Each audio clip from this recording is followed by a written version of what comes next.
Pero dime, compañero, si estas tierras son del amor. Pero dime, compañero, si estas tierras son del amor.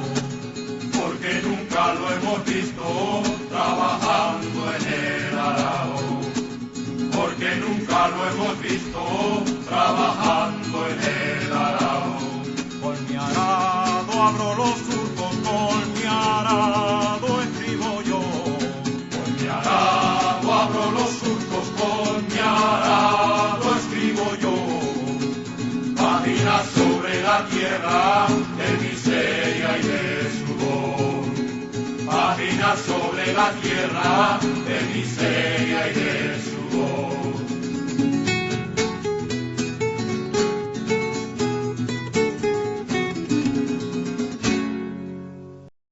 Hello. This video is part 1 of a deep dive into the book Anarcho-Syndicalism Theory and Practice by German anarchist Rudolf Rocker, first published in 1938. I will be analyzing the text in detail and elaborating on some of the ideas in it. This video is intended to also function as an introduction to anarcho-syndicalism itself, a primer on the theory, the nature of the anarcho-syndicalist movement, and the history of it. And full disclosure, I myself am an anarcho-syndicalist and a fan of this book for the most part, so I am approaching it from that perspective, not from a neutral position. Rocker is my personal favorite anarchist writer. 'Cause I'm the only one to get you, the only one to figure you out.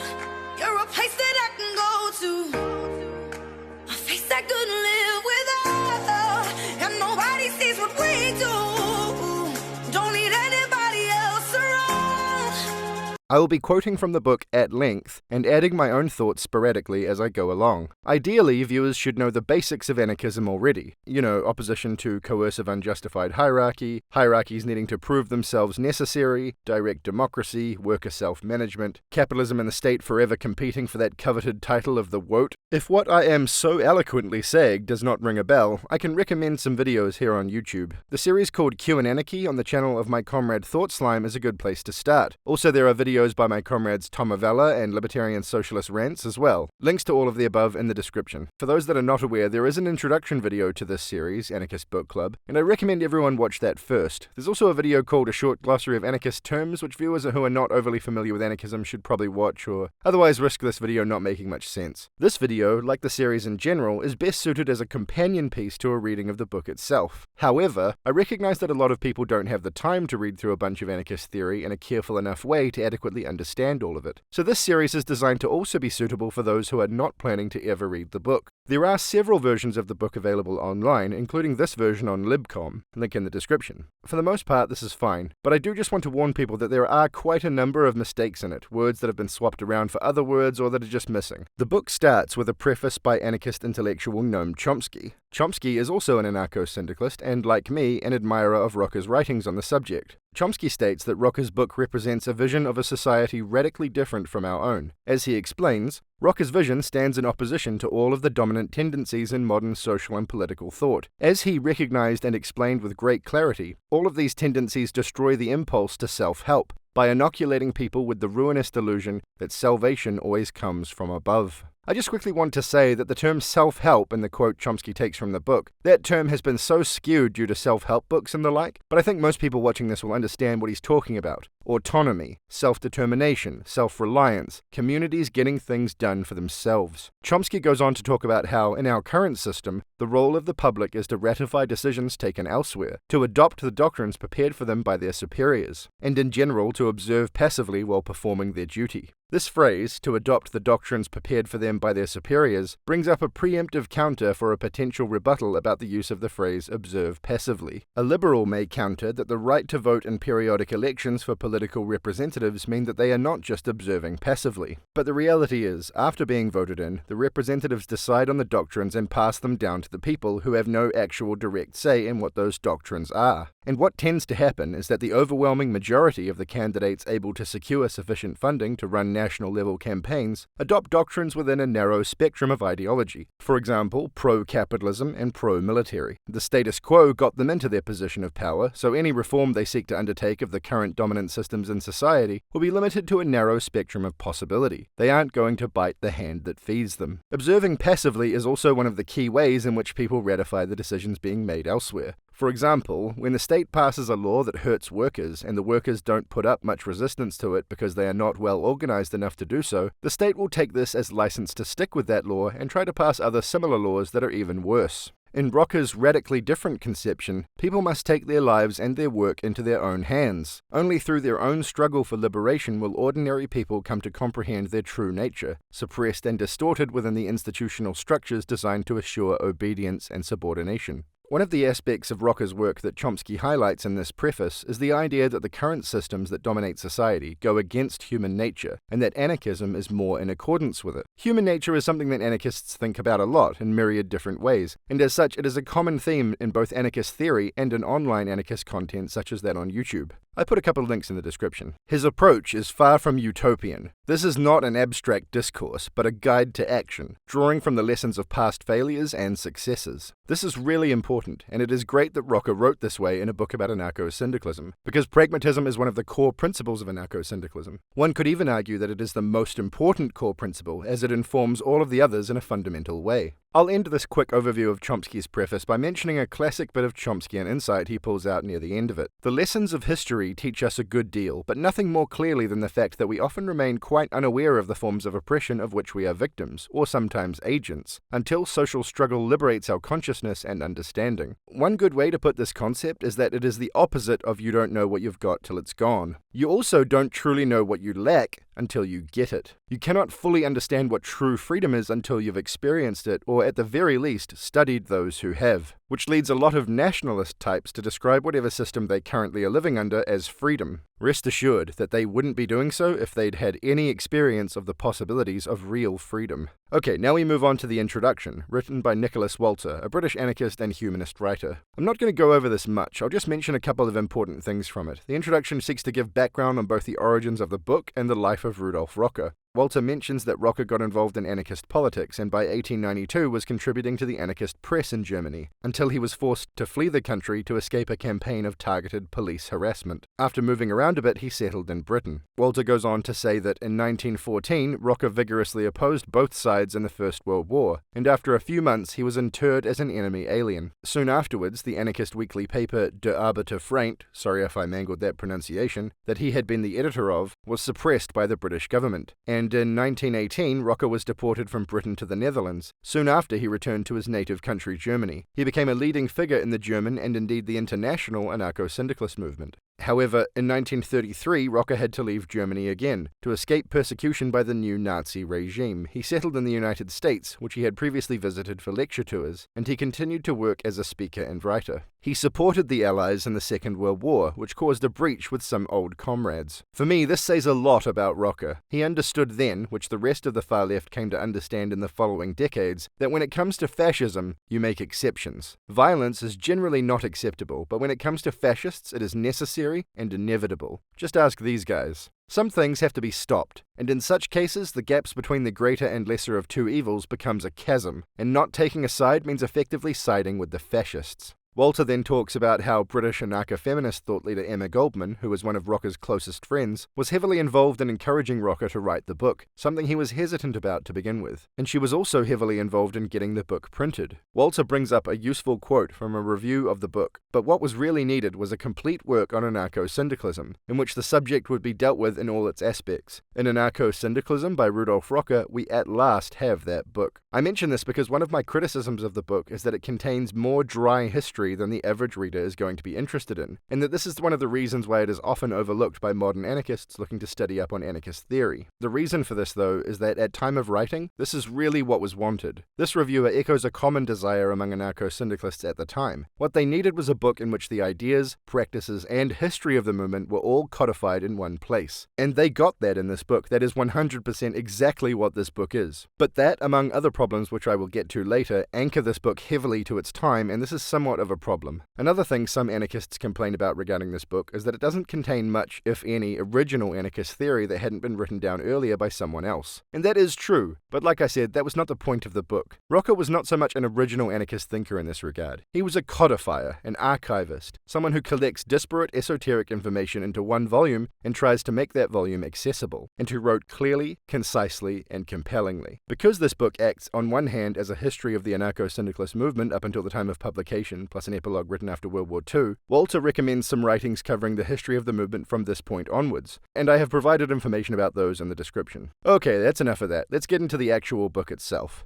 Chapter 1. Anarchism, Its Aims and Purposes. Rocker begins by talking generally about the kind of society anarchists want to create. In place of the present state organizations with their lifeless machinery of political and bureaucratic institutions, anarchists desire a federation of free communities, which shall be bound to one another by their common economic and social interest, and shall arrange their affairs by mutual agreement and free contract. Then he goes on to talk about how people turn to anarchism as a quite natural result of a careful and considered examination of the nature of our current societies. Anyone who studies at all profoundly the economic and social development of the present social system will easily recognize that anarchist objectives do not spring from the utopian ideas of a few imaginative innovators, but that they are the logical outcome of a thorough examination of the present-day social maladjustments, which with every new phase of the existing social conditions manifest themselves more plainly and more unwholesomely. We, from our position in history as observers of late-stage capitalism, can appreciate how very right Rocker was when he said that capitalism and representative political systems are getting worse over time. Neoliberalism and the current rise of far-right ideas into mainstream discourse both just go to show how good Rocker was at seeing where society was going. Our modern social system has split the social organism in every country into hostile classes internally, and externally it has broken the common cultural circle up into hostile nations, and both classes and nations confront one another with open antagonism, and by their ceaseless warfare keep the communal social life in continual convulsions. Here, Rocker attacks systems of social, political, and economic classes and condemns nationalism. He views both these things as going against human nature, thus causing continual convulsions in the communal life of societies.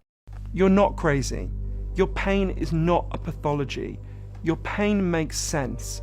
We are depressed and anxious in this culture for perfectly good reasons. We are living in a culture that does not meet our basic needs for connection, for meaning, for purpose, for a sense of the future.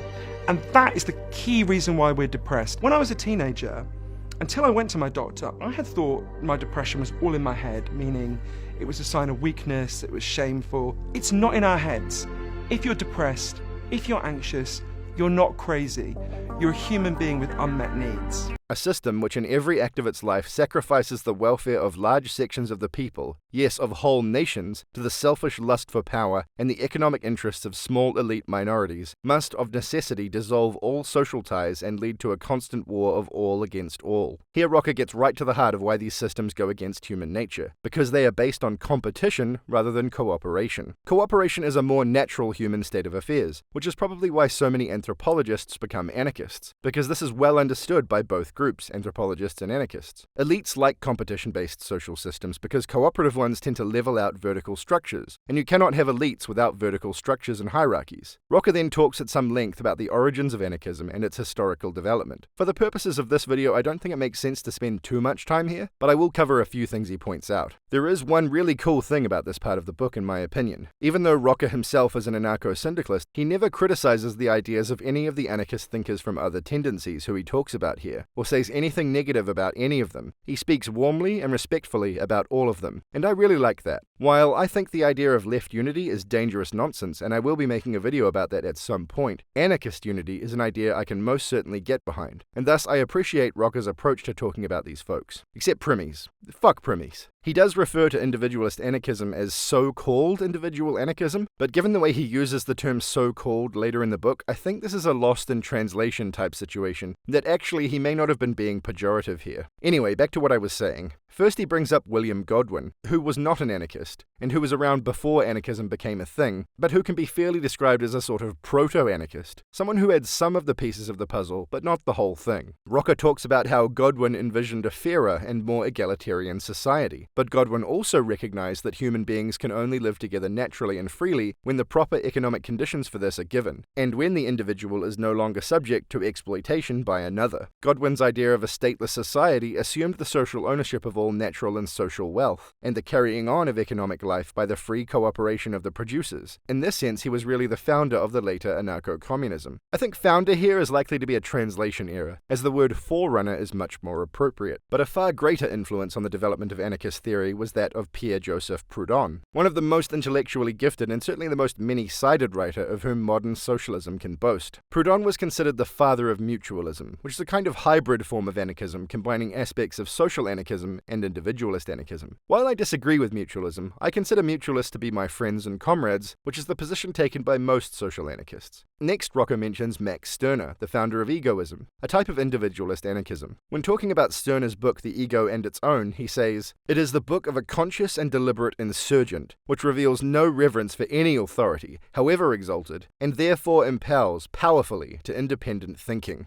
See what I mean? Isn't that just a nice thing to say? He really makes Stirner sound like a badass. I don't know, I just really found it heartwarming, the respectful tone Rocker uses when talking about these other anarchist thinkers. Anarchism found a virile champion of vigorous revolutionary energy in Mikhail Bakunin, who took his stand upon the teachings of Proudhon, but extended them on the economic side, when he, along with the collectivist wing of the First International, came out for the collective ownership of the land and of all other means of production. Bakunin was also an opponent of communism, which in his time had a thoroughly authoritarian character, like that which it has again assumed today in Bolshevism. By communism, Rocker is not referring to the theoretical stateless and classless society described by Marx, but to one-party state-style authoritarian socialism. Rocker then goes on to use a quote from Bakunin in which he denounces this form of state socialism and the state in general. And while you listen to this, remember that Bakunin was saying it not in, say, the 1920s or 30s, when the dangers of state socialism had become apparent in the form of the Soviet Union. He's saying it in 1868. "I am not a communist, because communism unites all forces of society in the state and becomes absorbed in it, because it inevitably leads to the concentration of all property in the hands of the state, while I seek the abolition of the state, the complete elimination of the principle of authority and governmental guardianship, which under the pretense of making people moral and civilizing them, has up to now always enslaved, oppressed, exploited, and ruined them." Next, Rocker moves on to Kropotkin. Anarchism found a valuable advocate in Peter Kropotkin, who set himself the task of making the achievements of modern natural science available for the development of the sociological concepts of anarchism. He mentions Kropotkin's book Mutual Aid and calls it ingenious. Because mutual aid argues in favor of cooperation as more natural for human affairs than competition, Rocker goes back to making that human nature argument again himself. He goes on to say, "However, these natural forms of behavior, which arise from people's inmost nature, are today constantly interfered with and crippled by the effects of economic exploitation and governmental guardianship, which represents in human society a brutal form of the struggle for existence, which has to be overcome by the other form of mutual aid and free cooperation. The consciousness of personal responsibility, and that other precious good that has come down to us by inheritance from remote antiquity, that capacity for sympathy with others in which all social ethics, all ideas of social justice have their origin, develop best in freedom." And the last thing Rocker says about Kropotkin before moving on is that anarcho-communism found in him one of its most brilliant exponents.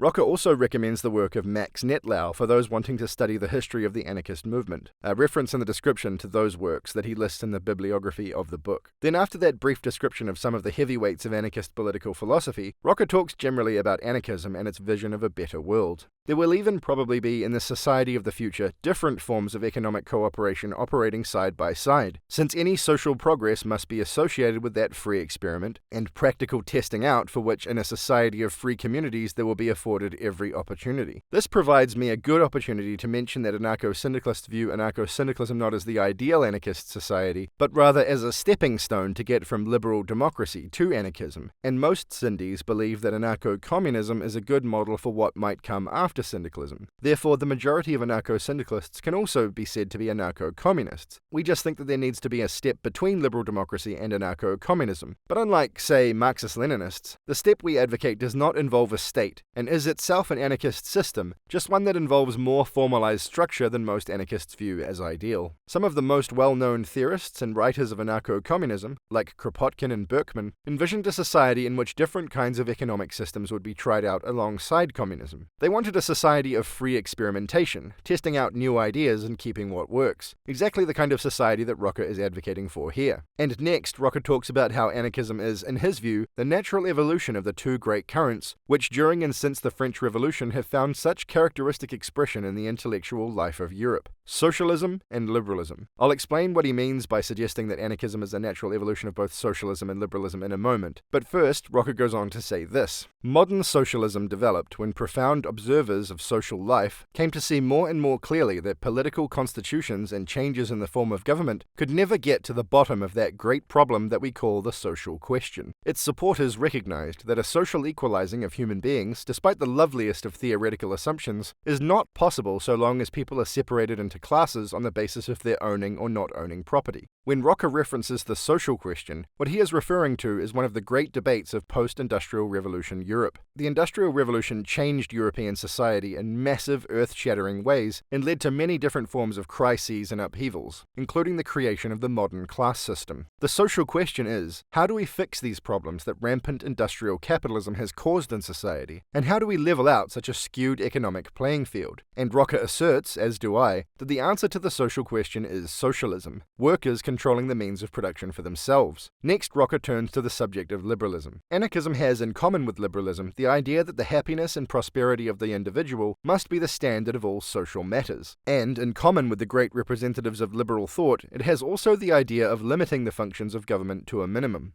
Rocker correctly suggests that if you take these core ideas of liberalism and run with them, take them to their logical conclusions, anarchism is exactly what you get. When Jefferson clothes the basic concept of liberalism in the words, "that government is best which governs least," then anarchists say, "that government is best which governs not at all." Now, I'm sure some of you are thinking, how can you have a government which does not govern? Which is a good question because it has a good answer. See, this hits at an important distinction, that being the difference between government and governance. Governance implies top-down decision-making, centralization, a few at the top and the many at the bottom. Government implies the conducting of various kinds of systems and functions in society. Also relevant is the difference between government and the state. The state requires centralization. Government, though, does not. Where I live, in Wellington, New Zealand, the Wellington City Council handles most of what you might call government, the conducting of certain basic duties. For example, changing the bulbs in the streetlights when they go out, or taking away rubbish and recycling, or filling in potholes in the streets. You could call whoever is undertaking these duties in society the government. But these kinds of things don't need governance. They don't need the centralization of the state. They can be done by the people in the communities themselves, getting together as a group and making agreements with each other to use their various skill sets to cover all the things which need to be done. Even this loose, ad hoc free association in a community can be called a government for that community, in the city council type sense, but what it is not is a state, and what it does not need to be is hierarchical. Alright, let's get back to the book. Within the socialist movement itself, the anarchists represent the viewpoint that the war against capitalism must be at the same time a war against all institutions of political power. For in history, economic exploitation has always gone hand in hand with political and social oppression. The exploitation of people by other people, and the dominion of the few over the many, are inseparable, and each is the condition of the other. And here Rocker gets to a basic truth, about which all anarchists are united in their understanding, that different forms of oppression overlap with each other, sustain each other, and most importantly, require each other. So you need to get rid of them all. This focus on the overlapping of different kinds of inequality is something that anarchists have in common with intersectional feminists, and it is why many intersectional feminists, like myself, are drawn to anarchism and vice versa. I will be talking about this subject at length in a future video about how intersectional feminism and anarchism are naturally compatible. As long as within society a possessing and a non-possessing group of human beings face one another in enmity, the state will be indispensable to the possessing group for the protection of its privileges. Here Rocker references something anarchists often bring up in arguments with both ANCAPs and state socialists, that capitalism requires the state in order to function, because the state fulfills an important role in protecting the wealthy elites from the people, and making sure the people do not take control of industry away from those who currently control it. In other words, the state is vital for the perpetuation of the economic status quo, and unless you just want to trade one group of elites for another, you need to eliminate the state. And the fact that the state protects and enables capitalism is an example of what I said before, about how different forms of oppression overlap with each other, sustain each other, and require each other. Then Rocker quotes French political theorist Henri de Saint-Simon, the forerunner of utopian socialism. The time will come when the art of governing man will disappear. A new art will take its place, the art of administering things. This brings up something very relevant to Anarcho-Syndicalism. Like other forms of anarchism, Anarcho-Syndicalism uses direct democracy, people voting directly on issues. How this operates will be discussed in the next video,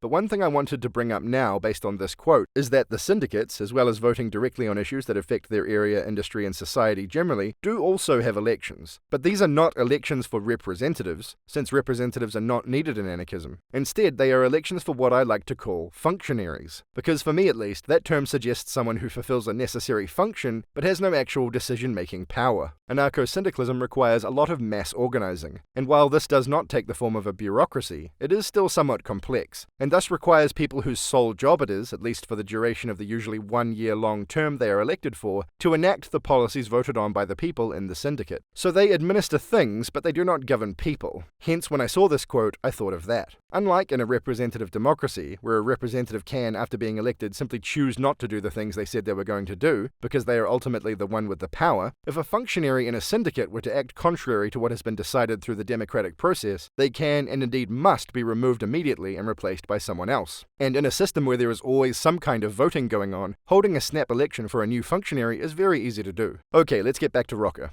And this disposes of the theory maintained by Marx and his followers, that the state, in the form of a proletarian dictatorship, is a necessary transitional stage to a classless society, in which the state, after the elimination of all class conflicts and then of classes themselves, will dissolve itself and vanish from the canvas. This concept completely mistakes the real nature of the state and the significance in history of the factor of political power. I would add to that last part the word centralized, i.e., the significance in history of the factor of centralized political power. Because every society has political power. One thing that varies, though, is in how many people's hands that power lies. When it is centralized, like it is with the state, political power is at its most dangerous for the people, but political power becomes less dangerous the more it is spread out. So anarchists argue that it should be spread out as much as is possible, which means diluting the political power all the way down to a unit of 1, thus direct democracy. And I would also like to mention here that the same is true of economics too. The more concentrated the wealth, the worse the society gets for the highest proportion of people, and the less concentrated the wealth, the better the society gets for the highest proportion of people. Or as the oft-repeated fertilizer simile originally attributed to Francis Bacon goes, wealth is like dung, it's only good when spread around. Rocker continues to attack state socialism here. The dictatorship of the proletariat, in which naive souls wish to see merely a passing but inevitable transition stage to real socialism, has today grown into a frightful despotism. A new state, which has been brought into existence by a social revolution, can put an end to the privileges of the old ruling classes, but it can do this only by immediately setting up a new privileged class, which it will require for the maintenance of its rulership. The development of the Bolshevist bureaucracy in Russia under the alleged dictatorship of the proletariat, which has never been anything but the dictatorship of a small clique over the proletariat and the entire Russian people, is merely a new instance of an old historical experience which has repeated itself uncountable times. This new ruling class, which today is rapidly growing into a new aristocracy, is set apart from the great masses of Russian peasants and workers just as clearly as are the privileged castes and classes in other countries from the mass of their peoples. Rocker calls this new ruling class the commissarocracy, by the way. I just thought I'd mention that because I found it amusing. Economic equality alone is not social liberation. It is just this which Marxism and all other schools of authoritarian socialism have never understood. And now we get to one of my favorite passages in the whole book. The urge for social justice can only develop properly and be effective when it grows out of people's sense of personal freedom and is based on that. In other words, socialism will be free or it will not be at all. In its recognition of this lies the genuine and profound justification for the existence of anarchism. Social anarchism is, in my opinion, and the opinion of many anarchists, the only legitimate form of socialism, since socialism must come from the bottom up and not the top down. If it comes from the top down, then it is not the workers controlling the means of production, but the state or another group of elites protected by the state. And as Rocker already said, with a state comes a rigid hierarchy, and with that comes an authoritarian society. Next, Rocker brings up something which I think it is important to remember, which is that the modern state arose out of capitalism.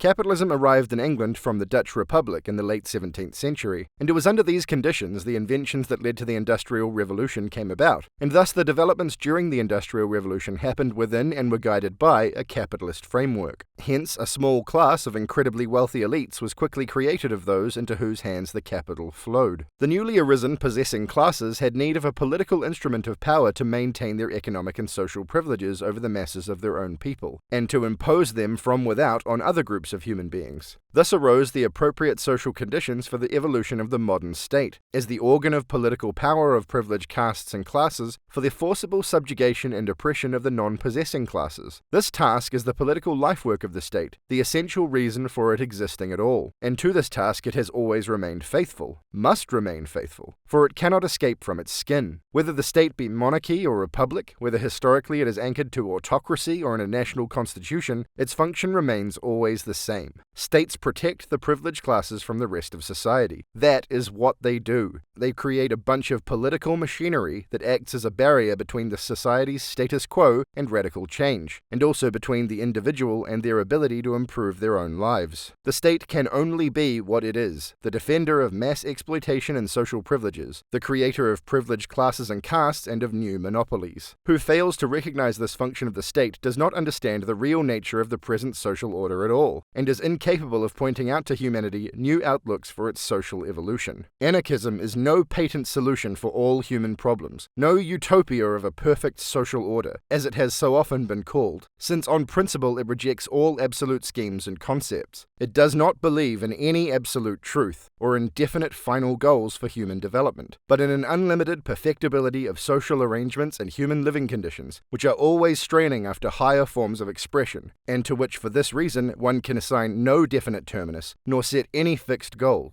This is something that it is important to point out. Anarchism is a process, a system of change and experimentation, of setting up frameworks in which new ideas can be operationalized, encouraging free thought, not clinging to the status quo, but understanding that a truly humane society is one that is fluid and malleable, not one that is rigid and set in iron. Iron is for shackles. Anarchism recognizes only the relative significance of ideas, institutions, and social forms. It is therefore not a fixed, self-enclosed social system, but rather a definite trend in the historical development of mankind, which, in contrast with the intellectual guardianship of all clerical and governmental institutions, strives for the free, unhindered unfolding of all individual and social forces in life. Even freedom is only a relative, not an absolute concept, since it tends constantly to become broader and affect wider circles in more manifold ways. Rocker then talks about how cultural development tends to suffer under totalitarian regimes that lock down the status quo, and that culture flourishes in periods of fluidity and change. And he quotes Nietzsche, who made similar arguments many times, including in Twilight of the Idols, from which the following line is taken. Culture and the state, let no one be deceived about this, are antagonists. Rocker then says, the state creates no culture, it only tries to keep things as they are, safely anchored to stereotypes. That has been the reason for all revolutions in history. He's right. Every revolution ever has come about because the powers that be refused to allow change that was being vigorously demanded by the people. That's what a revolution is. Rocker ends the chapter by talking about how this relationship between cultural development and the state is the reason anarchism came into existence. It was from the understanding of this that modern anarchism was born and now draws its moral force. Only freedom can inspire people to great things and bring about social and political transformations. The art of ruling people has never been the art of educating people and inspiring them to a new shaping of their lives. Dreary compulsion has at its command only lifeless drill, which smothers any vital initiative at its birth and can bring forth only subjects, not free peoples. Let's move on to Chapter 2, The Proletariat and the Beginning of the Modern Labour Movement. In this chapter, Rocker gives a brief history of both the modern labour movement and the modern socialist movement. He kind of has to do both at once because they are so intensely interwoven and related to each other in so many ways that are deeply, fundamentally important to the development of both. Neither caused the other per se, but they both had their roots in the same thing, the terrible conditions the workers toiled in during the early Industrial Revolution. And without the labour movement, socialism as an ideology would likely not have spread as successfully as it did. Now, you might say that everyone knows how bad things got during the Industrial Revolution. The child labour, the horrendous sweatshop conditions, everyone knows that that was bad. So why spend so much time talking about that? At first, this might seem like a fair point. Many people, especially in Britain, are very aware of that stuff. Child labour is wrong. But if you actually listen to the way some people talk about it, I'm not sure it is a pointless endeavour to talk at length about the horrors of the Industrial Revolution. Listen to the way this reporter talks about it. If the age of steam meant a time when Britain knew where it was headed, sure of its place in a mighty new industrial world, then the age of Brexit has got off to a far less convincing start. I don't know about you, but I found that quite bizarre. He thinks the Industrial Revolution got the industrial world off to a convincing start? Child labour, workhouses, monstrous barons of unregulated industry enslaving the majority of the people, one corporation, the British East India Company, the largest and most powerful corporation in history, controlling a third of British Parliament. That was a convincing start? What the fuck? Anyway, back to the book. Chapter 2 begins with Rocker talking about the early days of the ideology of socialism. Its influence was, for a time, confined to a little circle of intellectuals, who for the most part came from the privileged classes. Inspired with a profound and noble sympathy for the intellectual and material needs of the great masses, they sought a way out of the labyrinth of social antagonisms in order to open to mankind new outlooks for its future development. I would also add that part of the reason it was restricted to intellectuals early on is that to begin with, these intellectuals likely made little to no effort to disseminate these ideas among the working classes, or even to frame them and explain them in terms one does not need years of academic training in political philosophy to understand adequately. But ideas do not make a movement. Movements arise only from the immediate and practical necessities of social life and are never the result of purely abstract ideas. It is only when viewed thus that the relation of the labor movement to socialism can be correctly understood and intelligently valued. The movement developed as the logical result of a social reconstruction, out of which the present capitalist world was born. Its immediate purpose was the struggle for daily bread, the conscious resistance to a trend of things which was constantly becoming more ruinous for the workers. The modern labor movement owes its existence to the Great Industrial Revolution, which was going on in England in the latter half of the 18th century, and which has since then overflowed into all 5 continents. I thought I'd take this opportunity to point out that anarcho-syndicalists don't generally think that the Industrial Revolution itself was inherently a bad thing. Quite the opposite in a way. We understand how technology can be used to make people's lives better through increasing quality of life, and increasing the automation of tasks necessary for the successful operation of a modern society. The problem with the Industrial Revolution wasn't the new technology, but the fact that it came about within the oppressive and brutally hierarchical systems that dominate society. They are why this period was so bad, not the new technology. We like technology, okay? The invention of the mechanical loom revolutionized the whole textile industry, the most important industry in England, and led to a complete new set of methods in the processing and dyeing of wool and cotton. The utilization of the power of steam and the invention of cast steel led in a short time to a complete revolutionizing of the iron and coal industries, and rapidly extended their influence to other lines of work. The development of modern big plants had, as a result, the fabulous growth of the industrial cities. Birmingham, which had in 1801 boasted only 73,000 inhabitants, had in 1844 a population of 200,000. Sheffield in the same period grew from 46,000 to 110,000. Other centres of the new big industries grew in the same ratio. And again, none of this is necessarily a bad thing. Sure, coal isn't ideal for the environment, but people didn't understand that at the time, and thus any society could have made that mistake. Of course, the big energy corporations found out about climate change in the 1960s and 70s, and far from changing immediately at that point, as would likely happen in a society without elites, they chose to cover it up, and have continued to ramp up their greenhouse gas production ever since. Because corporations do not care about the good of society. They care only about short-term gains, and changing would have resulted in less profits for the next fucking fiscal quarter. Urbanization is also not inherently a bad thing. It has happened throughout recorded history, and it makes sense in various circumstances. However, in the case of the Industrial Revolution, and in case of most cases of rapid urbanization that happens within societies dominated by coercive hierarchies, how urbanization was handled in terms of both how rapidly it was forced into happening by the elites and how squalid the living conditions were, resulted in it being an immensely bad thing. The factories needed human fodder, and the increasingly impoverished rural population met the demand by streaming into the cities. The legislature helped when, by the notorious Enclosure Acts, it robbed the small farmers of their common lands and brought them to beggary. The systematic theft of the commons had already begun under Queen Anne, and by 1844 had taken in more than 1/3 of the tillable land of England and Wales. While in 1786 there had still existed 250,000 independent landowners, over the course of the next 30 years, their number had been reduced to 32,000. Here Rocker brings up something that almost any anti-capitalist with a bit of historical knowledge can tell you was a turning point for Western society. A turning point very much for the worse. That being the enclosure movement and the resulting Enclosure Acts, when the peasants were forced off the common lands and into the cities, or faced starvation or death from lack of shelter. The new machine production increased the so-called national wealth on an undreamed-of scale, but this wealth was in the hands of a small privileged minority and owed its origins to the unrestrained exploitation of the working population, which by the rapid alteration of the economic conditions of living was plunged into the most revolting misery. One can learn this if one reads the dismal descriptions of the situation of the workers of that period as it is set down in the reports of the English factory inspectors, of which Marx made such effective use in Capital. The enormous majority of the workers dwelt in miserable, dirty holes without even a glass window, and they had to spend from 14 to 15 hours a day in the sweatshops of industry, lacking either hygienic equipment or provision for the protection of the lives and health of the inmates. Rocker is absolutely right to use the word inmates there. Workplace conditions were not just much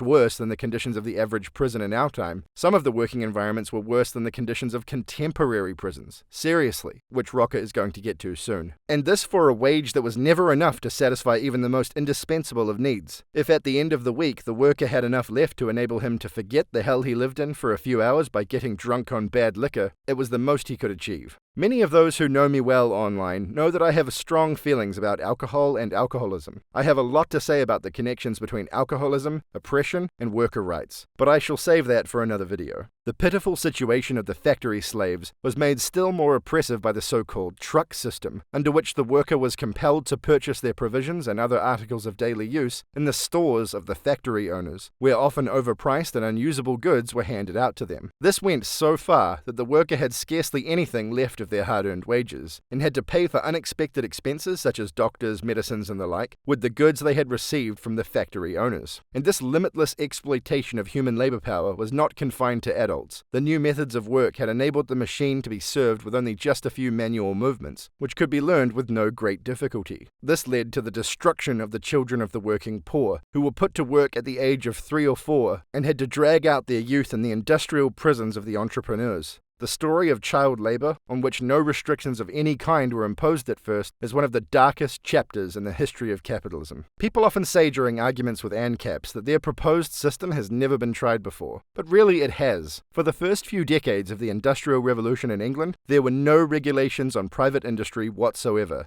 None. Nothing was holding the capitalists back. Nothing was interfering with them in their ability to conduct business operations in the free market. And what did it lead to? Child slave labor. Literally. This level of unhindered exploitation of the majority of society led these new industrial capitalist elites to become, as a class, much more cruel and depraved in their treatment of their workers. As time went on and they were able to be that heartless with no consequences, they simply got used to it, and they became a class of cold and detached monsters, essentially. As Rocker says, they were untroubled by ethical considerations, and unthinkingly accustomed to unrestricted exploitation of the masses. As I mentioned just before, the state made no effort to rein in the capitalists, but that doesn't mean they didn't pass any legislation regarding them. They did pass laws that affected the capitalists, laws that helped them, and further oppressed the workers. The state lent its best assistance to the freeing of management from restrictions burdensome on its lust for exploitation. It provided it with cheap labor. For this purpose, for example, there was devised the notorious Poor Law of 1934, which branded poverty as a crime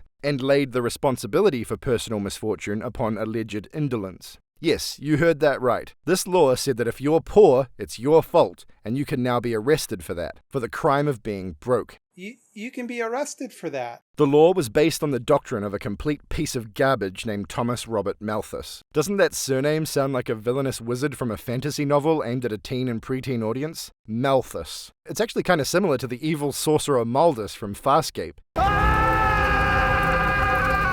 That's how I picture this trash bag. Anyway, Rocker quotes Malthus saying some truly vile stuff. The poor man forced his way into society as an uninvited guest, and could therefore lay no claim to special rights or to the pity of his fellow men. Which has a massive straw man in it that the right wing continues to use to this day. The idea that the poor want special rights, when what they really want is the reduction or elimination of the special rights of the elites. Arguing that poor people want special privileges is a classic switcheroo and deflection that conservatives just love to use. Rocker continues. Such a view was, of course, grist to the mill of the industrious barons, and gave the required moral support to their unlimited lust for exploitation. The new law took the provision for the maintenance of the poor out of the hands of the parish authorities and put it under a central body appointed by the state. Material support by money or provisions was for the most part abolished and replaced by the workhouse. He who, smitten by fate, was compelled to seek refuge in the workhouse, surrendered his status as a human being, for those houses were outright prisons, in which the individual was punished and humiliated for his personal misfortune. In the workhouses, an iron discipline prevailed, which countered any opposition with strict punishment. Everyone had a definite task to perform. Anyone who was not able to do it was deprived of food and punishment. The food was worse and more inadequate than in actual prisons, and the treatment so harsh and barbarous that children were often driven to suicide. Families were separated, and their members permitted to see one another only at stated times and under the supervision of the officials.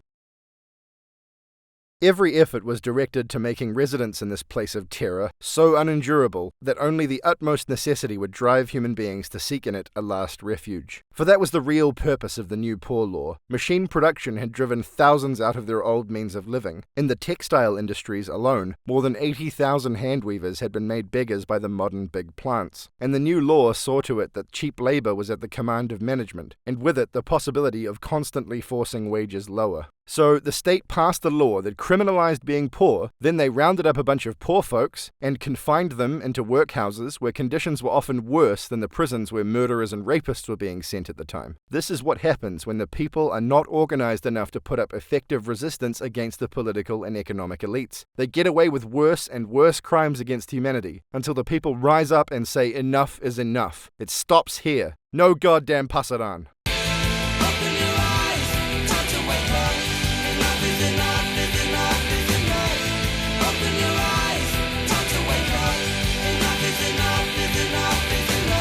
Under these horrible conditions, a new social class was born, which had no forerunners in history: the modern industrial proletariat. The small craftsman of former times, who served principally the local demand, served his apprenticeship, became a journeyman, and often later a master himself, and the acquisition of the necessary tools of his trade was not dependent on the possession of any great amount of capital as it became in the era of the machine. Rocker is correct in saying that the modern industrial proletariat had no forerunner in history. In the same way that nationalism changed the nature of warfare forever, capitalism and the Industrial Revolution changed the economic class system forever. Rocker then goes on to talk about how, prior to the Industrial Revolution, small tradesmen serving a community had to themselves a small bit of land on which they could conduct maintenance on the tools of their trade, and how demand almost always outstripped the supply, meaning there was no major economic downturns, which usually happened as the result of supply suddenly massively outweighing demand. However, all that was changed within a very few years after the modern machine production had begun to play its part, as it was dependent in advance on mass demand, and hence on the conquest of foreign markets. As a result of these new inventions and the new mass industry, supply was able to increase astronomically, but that is only actually useful if you have something to do with that supply, which in capitalism means selling those goods on the international market. Each new invention raised the capacity for production in ever-increasing measure, and made industrial capital the undisputed master of capitalist industry, dominating trade and finance. And since free competition, which was held by theorists to be an iron economic law, put any planned control of industrial production out of the question, at longer or shorter periods there must occur periods when, owing to various causes, the supply of industrial products outstripped the demand. This brought on abrupt cessations of production, so-called crises, which were ruinous to the proletarian population of the cities, because they condemned the workers to enforced inactivity, and so deprived them of the means of living. It is just this phenomenon of so-called overproduction which is so indicative of the real nature of modern capitalism. This condition in which, while factories and warehouses were crammed with wares, the actual producers are languishing in bitterest misery. Next, Rocker talks about how this terrible situation led the workers to create the first embers of what would become the labor movement. Bereft of every social tie, he was personally a mere nothing in comparison to that enormous power which was using him as the insensate tool of its selfish interests. I'm anti-capitalism, bashing the system, smashing the prison walls, pound till it all falls down. I'm anti-capitalism, bashing the system, smashing the prison walls, pound till it all falls down. In order to become something once more, and to effect some betterment of his lot, he would have to act along with others of his kind. This led to the first proletarian alliances, to the modern labor movement as a whole. It was not the agitator who conjured this movement of the dispossessed masses into life, as narrow-minded reactionaries and a rapacious management dared to assert then, and still asserts even today. It was the conditions themselves which roused to life the movement, and with it its spokesman. The combination of the workers was the only means at their command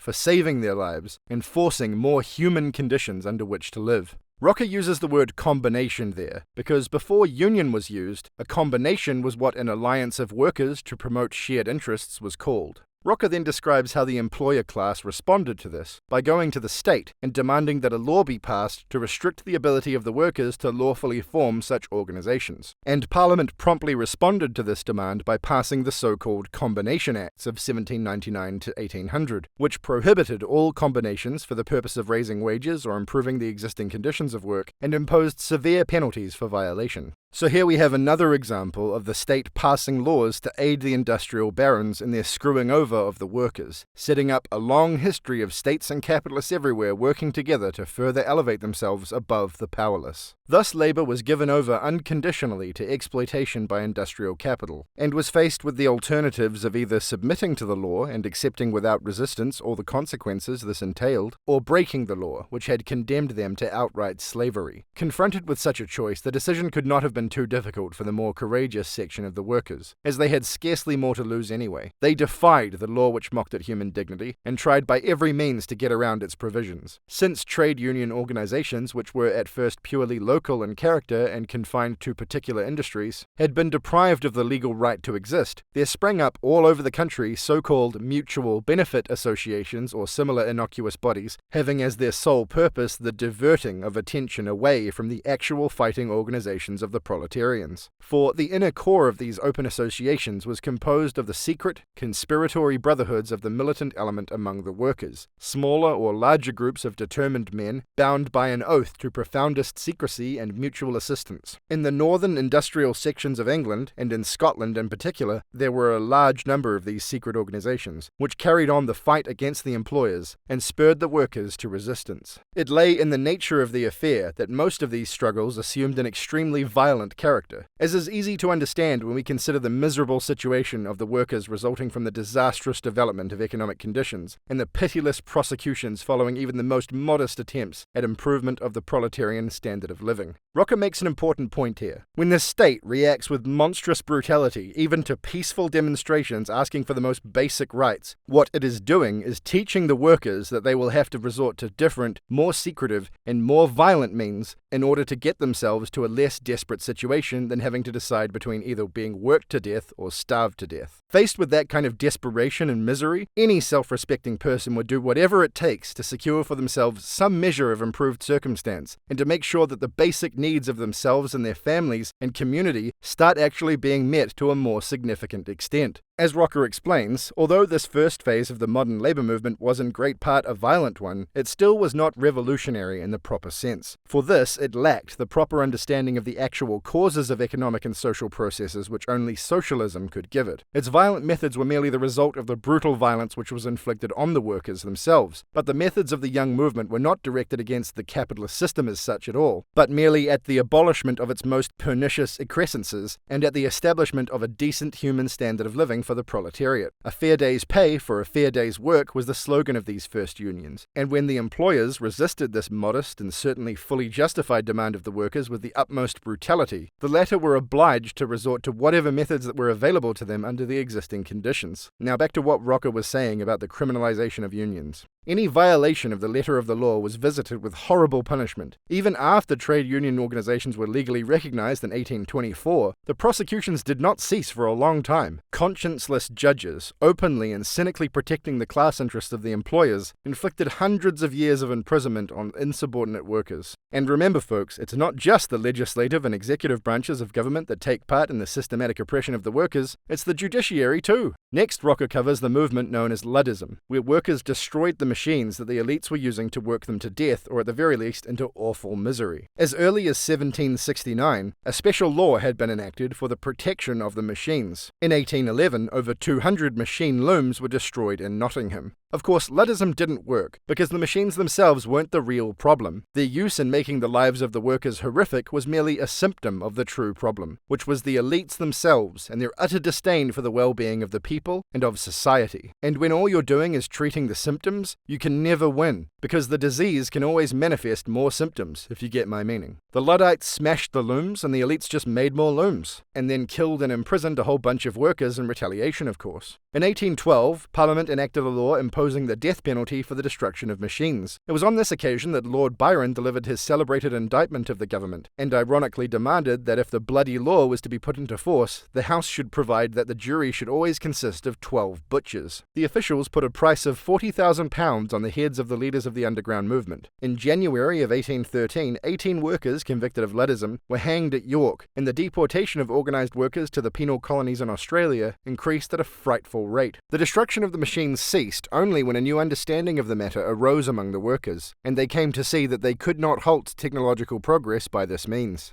The workers figured out that Luddism wasn't working, and so abandoned those tactics. Then at this point, the labour movement proper became the main apparatus through which the class struggle of the workers was conducted. Rocker talks about how the developing labour movement made the workers more organised and able to resist their oppressors. The class struggle against the exploiters awakened the solidarity of the workers and gave new meaning to their lives. It breathed new hope into the victims of an economy of unrestricted exploitation and showed them a course which offered them the possibility of safeguarding their lives and defending their outraged human dignity. It strengthened the workers' self-reliance and gave them confidence in the future once more. It trained the workers in self-discipline and organized resistance, and developed in them the consciousness of their strength and their importance as a social factor in the life of their time. Then, in 1824, the laws against the combination of workers were repealed, when the government and that section of the middle class possessed of insight had at last become convinced that even the harshest persecution would never break up the movement. Despite the extreme level of pressure and persecution from the powerful, the workers in these early unions never gave in. They never broke as a group. They held firm, stayed strong, and they won a major battle with the repeal of those laws. And as a result, the labour movement began spreading at an undreamed-of rate. When in August 1819, 60,000 people poured into Petersfield in Manchester to formulate a mass petition to the government, the assembly was dispersed by the militia, and 400 persons were wounded or killed. Here Rocker makes reference to the Peterloo Massacre, which was a really, really big deal when it happened, as was the intense draconian crackdown by the state that took place in its aftermath. The right of assembly and freedom of the press were in effect suspended, and the workers made liable to the harshest prosecution. And then it got even worse, when a group of leftists led by a chap called Arthur Thistlewood plotted an assassination attempt on several members of the cabinet. The government used this as a pretense to ramp up their heavy-handed response. On May 1st, 1820, Thistlewood and 4 of his comrades paid for their attempt on the gallows. The Habeas Corpus Act was suspended for 2 years, and England was delivered to a reactionary regime. This effectively derailed the labour movement for some time, and Rocker goes on to discuss the following upsurge in parliamentary reform activism by the workers, and led by the liberal members of the aristocracy, and more crucially, the middle class. The fight for parliamentary reform flared up anew, but after the middle class saw the greater part of their demands satisfied by the Reform Bill of 1832, a victory which they owed only to the energetic support of the workers, they opposed all further attempts at reform, looking towards universal suffrage. For me, this gets at the wishy-washy, directionless, half-measure nature of liberal activism, but that's a subject for a different video.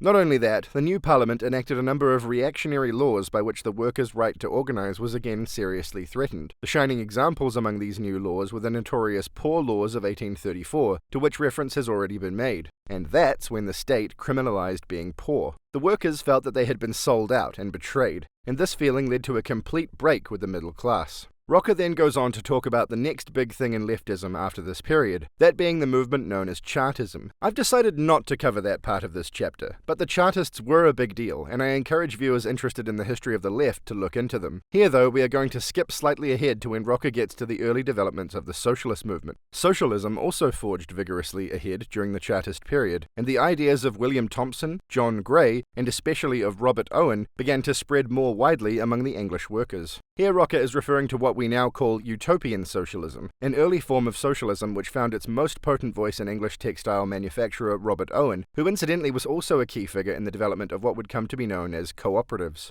The alliance of the labour movement with socialism was of decisive importance for both, but the political ideas which influenced this, that, or the other socialist school determined the character of the movement in each instance, and its outlook for the future as well. What Rocker is talking about here is that various early schools of thought among the socialist movement had differing opinions of the young labour movement, and some treated it with complete indifference. But the fact that the likes of Robert Owen saw the value in it was an important factor in the developments of both those elements of socialism and the labour movement. He writes that the folks such as Robert Owen, Irish reformist William Thompson, and English political philosopher John Gray quickly recognized the real importance of this labour movement as the necessary preliminary to the realization of socialism. They understood that it must be their task to take an active part in the everyday struggles of the workers, so as to make clear to the toiling masses the intimate connection between their immediate demands and the socialist objectives. Appreciating that intimate connection between immediate goals and long-term aims like worker control of the means of production is a really important part of being a pragmatic and effective leftist activist. When Rocker talks about an understanding in this next excerpt, he's referring to the knowledge that what needs addressing in society is not the manifestations of problems, but the causes of them. For the attainment of such an understanding, the everyday struggles are better educative materials than the finest theoretical discussions. Nothing can so impress the mind and soul of the worker as this enduring battle for daily bread. Nothing makes them so receptive to the teachings of socialism as the incessant struggle for the necessities of life.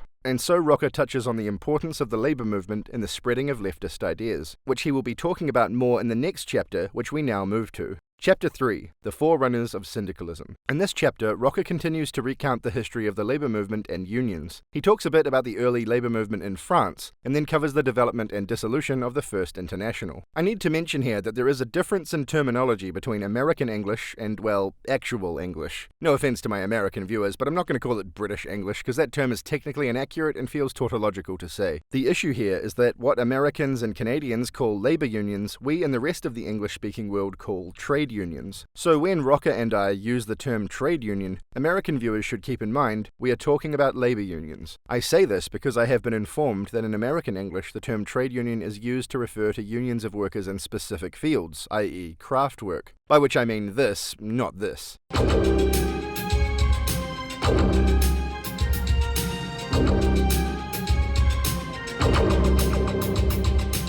Rocker begins by talking about the founding of the National Union of the Working Classes. This combination had summed up its demands in the following 4 points. 1. To every worker the full value of their labour. 2. Protection of the worker against the employers by every appropriate means, which means will develop automatically out of the current conditions. 3. The reform of Parliament and universal suffrage for both men and women. 4. Education of workers in economic problems. Rocker then argues that in the formulating of these 4 demands, the National Union of the Working Classes got inspiration from both the liberal reform movement briefly discussed in the last chapter and from Robert Owen. Skipping ahead just a tiny bit, Rocker talks about a conference of trade unionists and folks from the cooperative movement at which Robert Owen gave a speech. Rocker quotes from a report on the conference in a weekly newspaper called The Poor Man's Guardian. Their reports show that an entire change in society, a change amounting to a complete subversion of the existing order of the world, is contemplated by the working classes. They aspire to be at the top instead of at the bottom of society, or rather that there should be no bottom or top at all. That last part, of course, being a key distinction. Rocker continues. The immediate result of this conference was the founding of the Grand National Consolidated Trade Union of Great Britain and Ireland at the beginning of 1834. These were stirring times. The whole country was shaken by innumerable strikes and lockouts, and the number of workers organized in trade unions rapidly soared to 800,000. The founding of the GNC arose from the effort to gather the scattered organizations into one great federation, which would give greater effective force to the actions of the workers. The GNC was a federation of trade unions. It was viewed as a framework that workers in other countries could use to form trade union federations of their own. The organizers wanted to combine in these federations the workers in all industrial and agricultural pursuits, and group them according to their special branches of production. Each industry would constitute a special division which would concern itself with the special conditions of their productive activity, and the related administrative functions. Wherever this was possible, the workers in the various branches were to proceed to the establishment of cooperative plants, which should sell their produce to consumers at actual cost, including the expense of administration. Rocker describes how unions joined the GNC in great numbers, and the Federation's membership reached well over 500,000 members within months of its founding. The biggest issue of the day was reducing the insanely long working hours that were common at the time. Workers would do shifts of up to 14 or 15 hours, every single day, no weekends. A vast activist movement formed around the goal of reducing this down to a legal maximum of 10 hours a day. The agitation for the 10-hour day had then taken firm hold on all sections of the English working class, and the GNC set itself with all its energy to enforce this demand.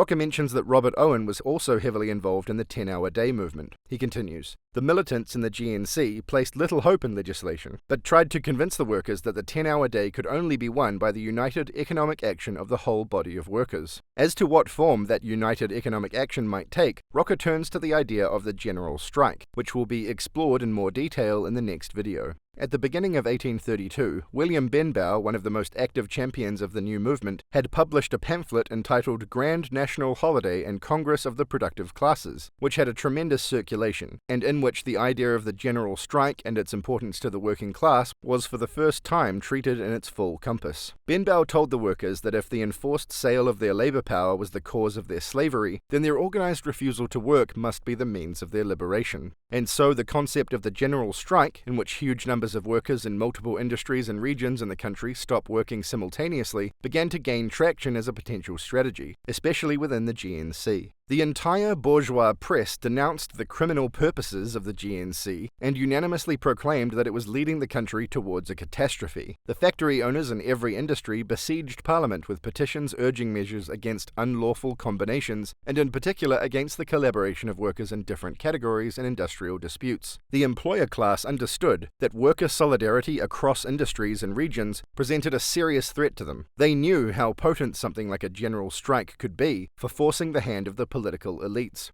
Hundreds of workers were sentenced to horrible punishments for the most trivial offences. Among the terrorist sentences of that time, that imposed on 6 field hands in Dorchester aroused the bitterest indignation. Just wanted to quickly interrupt to say that Rocker is absolutely right to use the word terrorist here. This sort of heavy-handed strategy was very much designed to terrorize the workers into submission. Through the initiative of the GNC, the field hands in Tolpuddle, a little village near Dorchester, had formed a union and demanded an increase of wages from 7 shillings to 8 shillings a week. Shortly afterwards, 6 field hands were arrested and sentenced to the frightful penalty of transportation for 7 years to the penal colonies in Australia. Their sole crime consisted of belonging to a union. Now Rocker moves on to talk a bit about the French trade union movement. He begins by mentioning that, just like in Britain, the French state banned unions. In a memorial to the government, the employers denounced these combinations of workers and demanded the protection of the state against this new tyranny, which presumed to interfere with the right of free contract between employer and employee, as if such a thing exists. The government responded graciously to this demand and forbade all combinations for the purpose of effecting alterations in the existing conditions of labor, assigning as a reason that it could not permit the existence of a state within a state. This prohibition continued in force until 1864. The whole state within a state thing is obviously an absurd excuse. A trade union is nothing at all like a state. It is closer to the opposite of a state. Then Rocker discusses the French trade union movement's exposure to socialist ideas. As early as the 1830s, a lot of these workers' associations had become acquainted with socialist ideas, and after the February Revolution of 1848, that acquaintance afforded the basis for the creation of the French Workingmen's Association, a cooperative movement with a trade union trend which worked for a reshaping of society by constructive effort. And it is here that Rocker turns to the International Workingmen's Association, a leftist organization that, if you're watching this video, you're likely already aware of to some degree, which lasted from 1864 to 1876 and was colloquially referred to at the time as the International, though now as the First International, as there have been others since.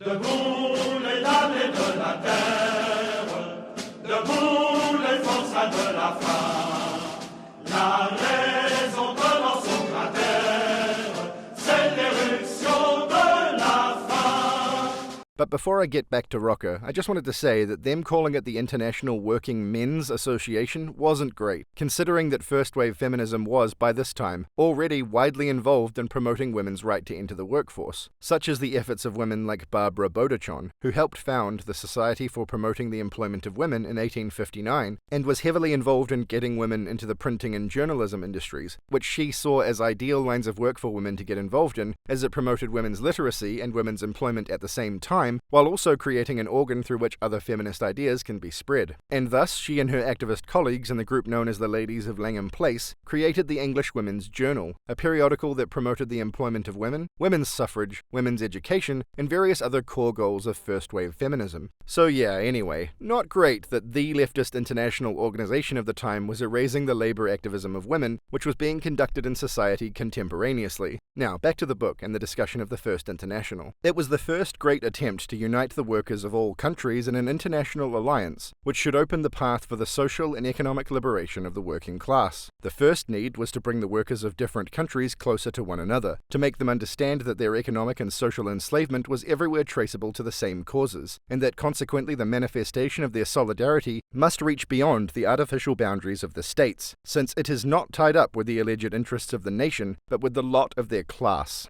I just thought I'd chime in here that this barrier to mass organizing that existed for the workers back then, of the physical distance between the various labor movement organizations in different countries, and the difficulty for everyone except the wealthy to get from one place to another in order to communicate in a form more viable than a letter, that difficulty is much less of a problem for us now in the modern era. It's not that relevant, but I thought it'd be nice to point out one area in which we as modern-day leftists have less to contend with than our historical peers. Anyway, back to Rocker talking about the First International. The practical efforts of its sections to end the importation of foreign strikebreakers in times of industrial warfare and to furnish material and moral assistance to militant workers in every country by international collections contributed more to the development of an international consciousness among the workers than the loveliest theories could have done. They gave the workers practical education in social philosophy. It was a fact that after every considerable strike, the membership of the International soared mightily. People could see that the strategies of the labor movement were working, and so when there was a big successful strike, more workers sought to become part of organized labor, which meant becoming part of the IWA. Thus the International became the great schoolmistress of the socialist labor movement, ironic wording given its erasure of women's labor, and confronted the capitalist world with the world of international labor, which was being ever more firmly welded together in the bonds of worker solidarity.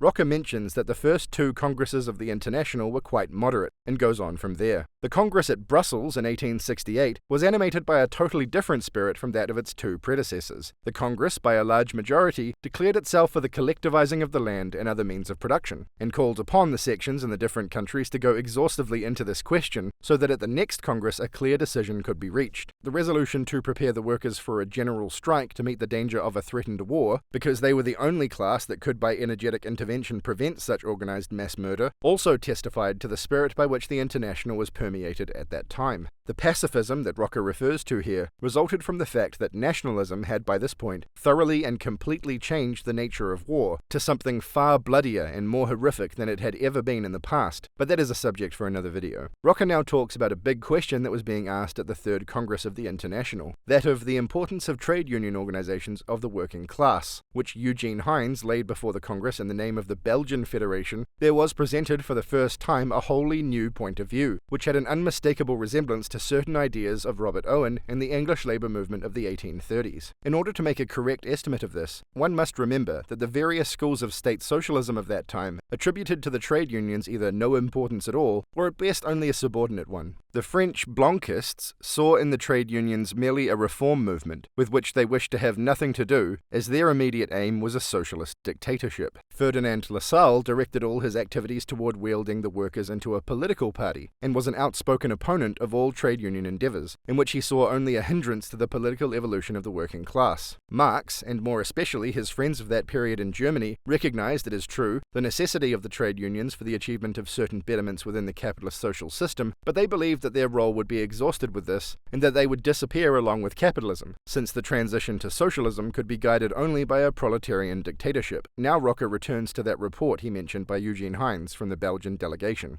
The views expressed in which were shared by the delegates from Spain, the Swiss Jura, and a considerable part of the French sections. It was clearly set forth that the trade union organizations of the workers not only had a right to existence within the present society, but they were even more to be regarded as the social cells of a coming socialist order, and it was therefore the task of the International to educate them for this service. He then quotes from a text of a resolution passed by this Congress as a result of that report. I'd just like to call attention to the end of the section he quotes. The Congress directs the General Council to provide for the alliance of the trade unions of all countries. This part is something that would become crucial to anarcho-syndicalism in my opinion, because you cannot have a completely successful anarcho-syndicalist revolution without a lot of support from international comrades. You need a sophisticated network that can move equipment, supplies, and people from various countries around, both inside and outside of your country. This is something that any anarchist revolution needs, not just an Ansin one. But in anarcho-syndicalism, this kind of network manifests as an alliance of trade unions, like the PNC that we talked about in the last chapter. That, except stepped up to the next level in scale, a federation of federations of trade unions. In anarcho-syndicalism, when you don't have enough of a robust and well-supplied international network of comrades, you will not be able to fend off the reactionary elements within your country that mobilize to annex your territory. Just ask the Spanish anarcho-syndicalists, but more on that in the next video. So anyway, if you want to have a successful anarcho-syndicalist revolution, first you need to have a new international or something equivalent to it, then you need to pass a resolution like that, then you need to actually create that international alliance of trade unions and give it some time to become that sophisticated network I mentioned. Only then can you get access to the international support necessary to defeat reactionary forces that move against you. Rocker quotes from the argument given by Eugene Hines in support of the proposed resolution. The councils of trade and industrial organizations will take the place of the present government, and this representation of labor will do away once and forever with the governments of the past. He's suggesting there that society could be organized around trade union councils instead of the state. You can see how this whole thing is kind of like proto-anarcho-syndicalism. This new and fruitful idea grew out of the recognition that every new economic form must be accompanied by a new political form of the social organism, and could only attain political expression in this. Therefore, socialism also had to have a special political form of expression, within which it may become a living thing, and they thought they had found this form in a system of labor councils. As they recognized in the state the political agent and defender of the possessing classes, they did not strive at all for the conquest of the existing political power, but for the overthrow of the state, and of every form of centralized power, in which with sure instinct they saw the requisite preliminary conditions for all tyranny and all exploitation. They did not, therefore, choose to imitate the elites and set up a political party, which would be preparing the way for a new class of professional politicians, whose goal was the conquest of the political power. They understood that along with the monopoly of property, the monopoly of power must also be destroyed, if a complete reshaping of social life was to be achieved. Here you can see anarchist ideas generally, and proto-Anson ideas specifically, being fleshed out by elements of the First International. Over time, these ideas would become more and more popular within the International, and they've been popular in various leftist circles ever since. Rocker mentions next that militant unionism was also popular in Russia at the time of the revolution in 1917. Millions of Russian workers enthusiastically participated in radical trade unions, but they were not organized in the kind of sophisticated way proposed by the First International, and they were repressed and demolished by the Bolshevists. For the despotism of dictatorship stands an irreconcilable contradiction to the constructive idea of the council system, that is, to a socialist reconstruction of society by the producers themselves. The attempt to combine the two by force could only lead to that soulless bureaucracy which has been so disastrous for the Russian Revolution. I can feel the gears of bureaucracy grinding me up already. The council system brooks no dictatorships, as it proceeds from totally different assumptions. In it is embodied the will from below, the creative energy of the toiling masses. In dictatorship, however, lives only barren coercion from above. The two cannot exist together. In Russia, dictatorship proved victorious. Hence, there are no more Soviets there. All that is left of them is the name and a gruesome caricature of its original meaning. For those that don't know, the word Soviet means worker council. So the Soviet Union was supposedly a union of worker councils, which of course was not at all what it was. Not even a little bit. Rocker is going to talk later about various anarchist groups from around the world discovering this for themselves in their interactions with the Soviet Union, by which I don't mean the Soviet annexation of the Free Territory in Ukraine, or the internal repression of the Russian anarcho-syndicalist movement. I'm talking about something else.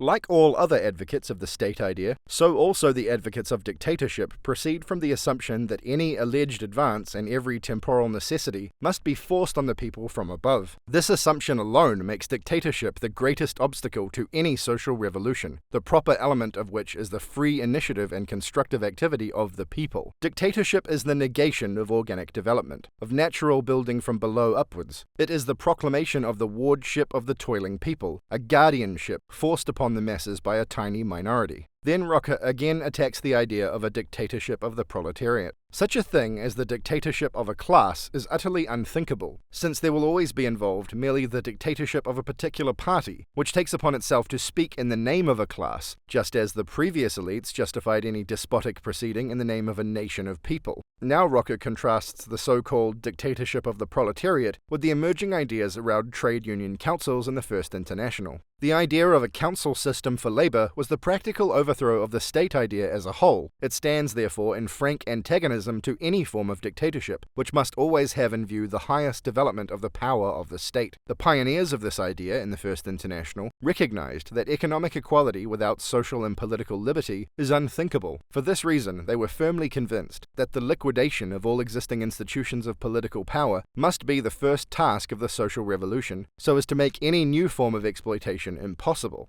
Rocker then quotes Bakunin, talking about how the state is an unnatural form of social entity, and therefore humans cannot thrive under it. And Bakunin goes on to say, "But what is the natural organization of the masses? It is one based on the different occupations of their actual daily life, on their various kinds of work, organizations according to their occupations, trade organizations. When all industries, including the various branches of agriculture, are represented in the International, its organization, the organization of the masses of the people, will be finished." And he's using the word organization as a verb there, not a noun. Here Bakunin expresses an idea that is fundamentally central to Anarcho-Syndicalism, the idea of organizing society around the various modes of work that people undertake, along industrial lines, and that only in having the trade unions from every field of labor, whether urban or rural, in your federations, can the organizing of the workers in your country be said to be completed. And here Rocker arrives at how and why the First International collapsed. So long as the International pursued these general lines, and for the best part respected the right of the decision of the separate federations, as was provided in its statutes, it exercised an irresistible influence over the organized workers. But that changed at once when Marx and Engels began to use their position in the London General Council to commit the separate national federations to parliamentary action. Here Rocker mentions that, over the years, Marx and Engels came to favor parliamentary action as the primary strategy by which to achieve socialism, by which I mean forming socialist political parties and using reform to open the way to the creation of a socialist society. This occurred first at the unhappy London Conference of 1871. This behavior was in sharp violation not only of the spirit but also of the statutes of the International. It could but encounter the united resistance of all the libertarian elements in the International. The more so as the question had never previously been brought before a Congress for consideration. Now, I covered this in the Glossary of Anarchist Terms video, but I think I should just restate here that when Rocker says libertarian, he's using that word in its original leftist definition first coined by anarcho-communist Joseph Desjacques, whose mustache, viewers from my original channel may remember, I admire greatly.